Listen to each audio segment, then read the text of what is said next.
All yours. Sweet. All right, guys, this is our presentation. So, anyone?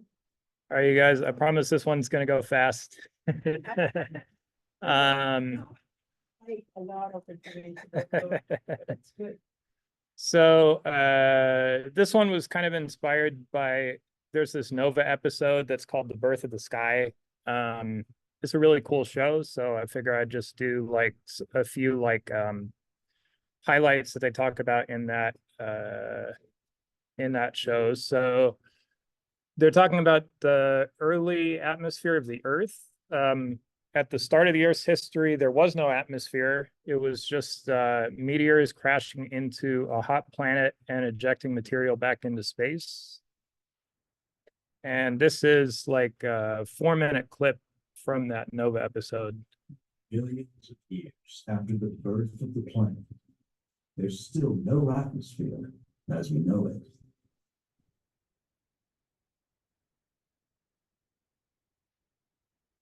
But that is going to change. 4.5 billion years ago, the Earth would have been a very violent place. Such that it's called the Hadean, which comes from the god Hades, the Greek god of the underworld, because it was imagined to be a hellish kind of place.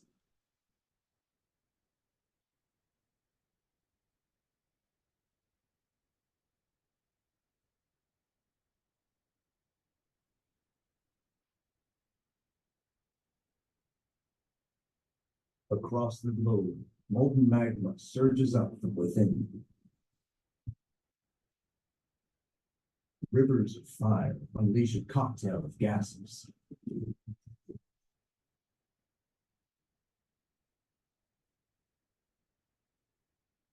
Carbon dioxide, nitrogen, and methane explode out of volcanoes in thick plumes. These are the building blocks of our early atmosphere.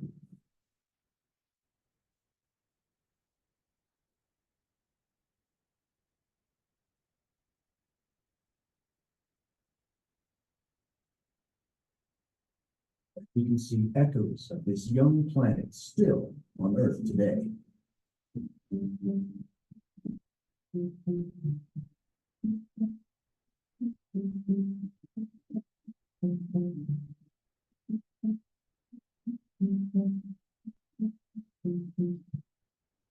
The volcanoes that we have here in Iceland look very similar to those that we had formed up billion years ago. The early Earth was dominated by volcanic activity, and this lasted for millions of years. Those volcanoes acted as pathways for the gases that are trapped inside the magma to escape into our atmosphere. But how did scientists know what the atmosphere was like in the past? Surprisingly, clues are hidden in some of the rocks we find today.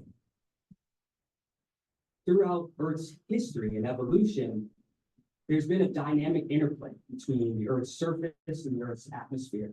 And because of this interplay, there are chemical fingerprints that are trapped in rocks. The rock I'm holding in my hand is 3.4 billion years old. And there are tiny bubbles trapped in this rock that are samples of Earth's ancient atmosphere. So we can measure the gases and piece together evidence of what the atmosphere was like in the past.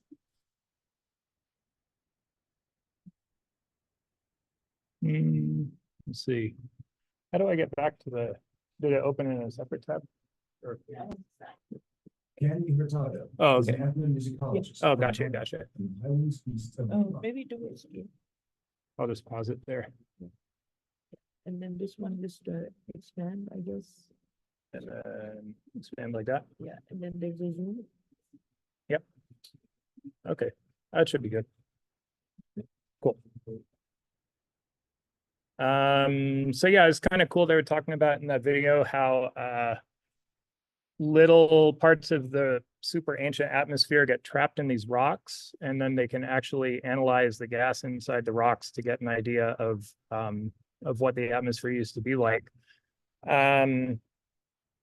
These things are called chondrite meteorites. They would crash into the early Earth all the time and bring a wide variety of elements that were kind of ground up and heated up by the volcanic activity and then released into the atmosphere. The first skies would have been super, super orange because the atmosphere was so rich in methane.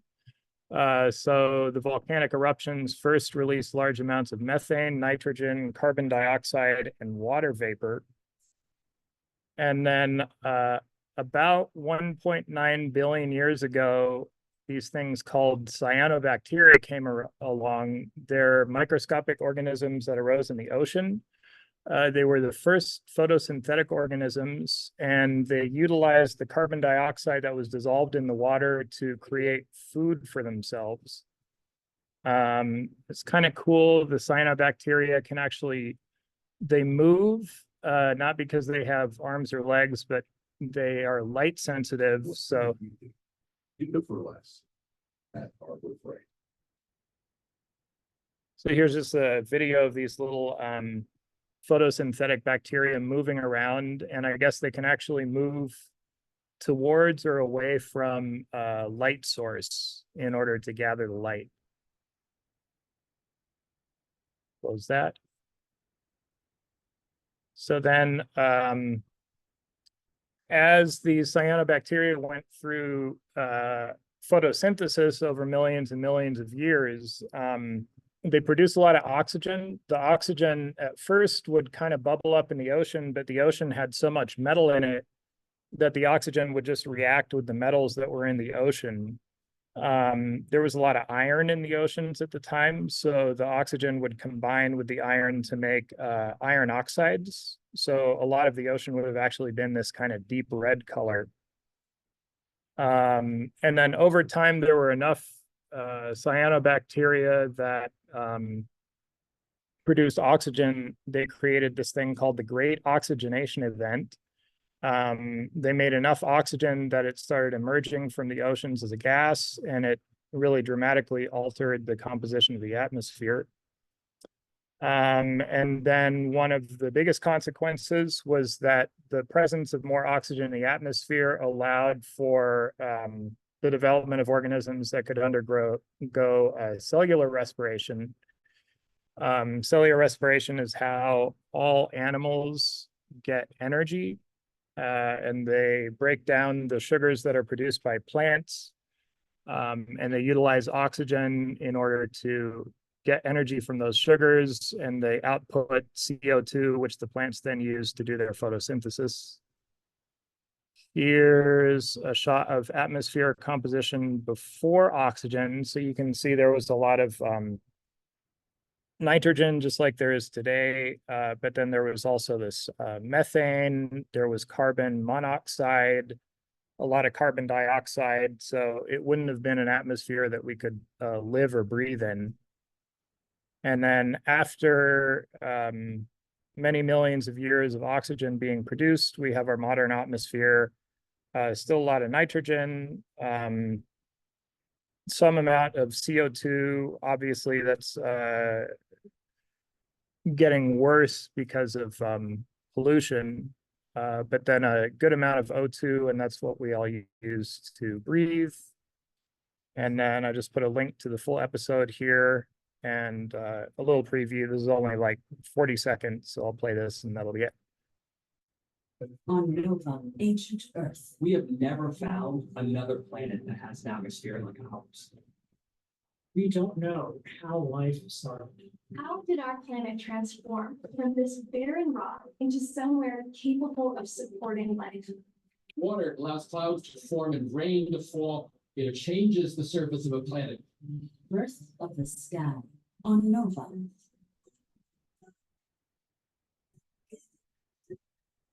Sweet, and that's pretty much it.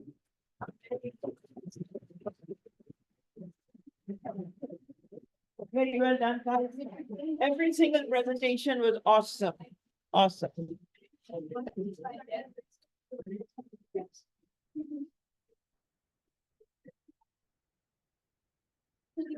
presentation?